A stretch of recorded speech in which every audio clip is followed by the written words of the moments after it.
mynews.studio. A single treaty has the potential to redraw the map of the high seas. But the question is, will nations move quickly enough to actually protect our oceans?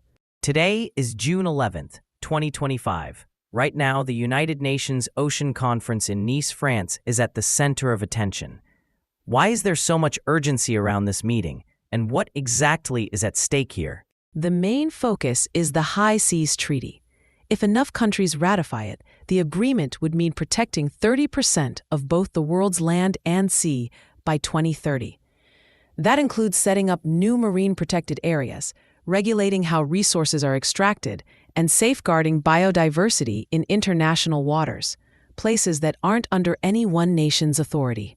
And these international waters, they actually cover about 2/3 of the planet's surface.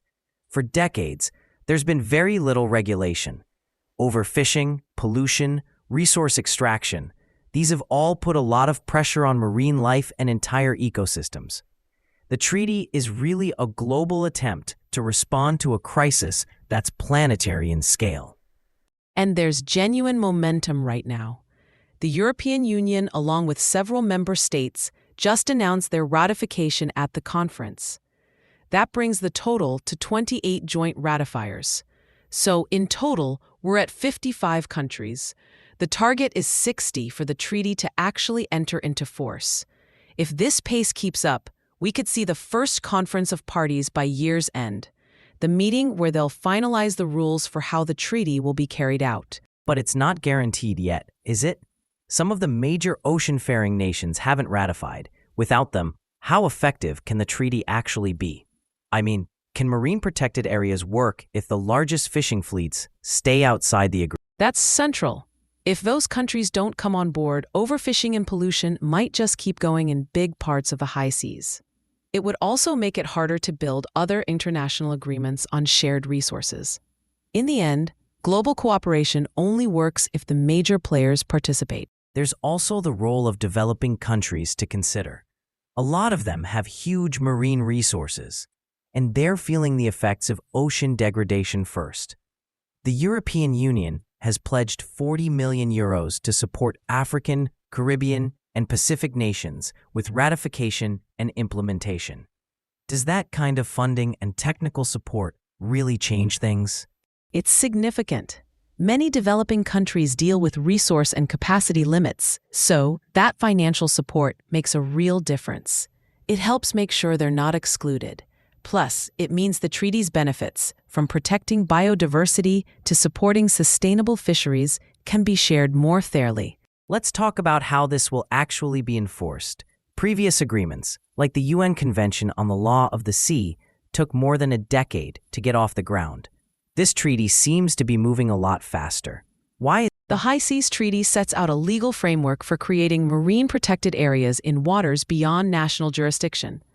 It also regulates activities like deep sea mining.